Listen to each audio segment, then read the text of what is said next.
El desnudo es, yo creo, la gran vocación artística de Renoir.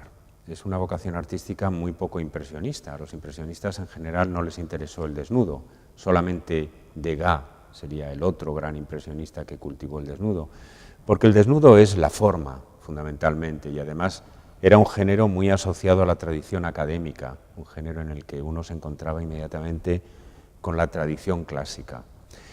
Cuando Renoir se separó del impresionismo, se alejó del impresionismo, se dedicó cada vez con más intensidad, con más fruición al desnudo.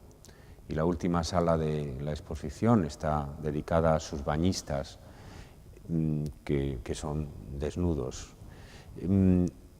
Yo creo que son cuadros que hay que ver como un ensayo de Renoir de dialogar con la gran tradición de la pintura. No debemos verlos simplemente en el contexto de lo que sus colegas, Monet o Cézanne o Degas, estaban haciendo.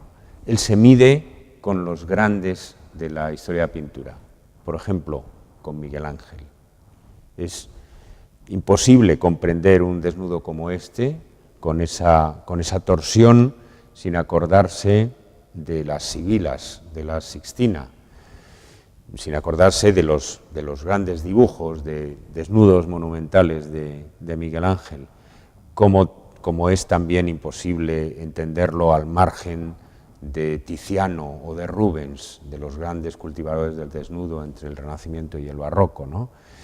Pero a la vez, los desnudos tardíos de Renoir, que han sido muy vituperados, y se los ha llamado neumáticos y no sé cuántas barbaridades más, por su colosalismo, porque son efectivamente desnudos un poco titánicos de proporciones, a la vez son muy modernos. En los primeros años del siglo XX hubo 4 artistas que estuvieron muy interesados en los desnudos de Renoir: Bonnard, Matisse, Modigliani y Picasso también, de quien en la exposición hay incluido un fantástico desnudo de Renoir que perteneció a Picasso.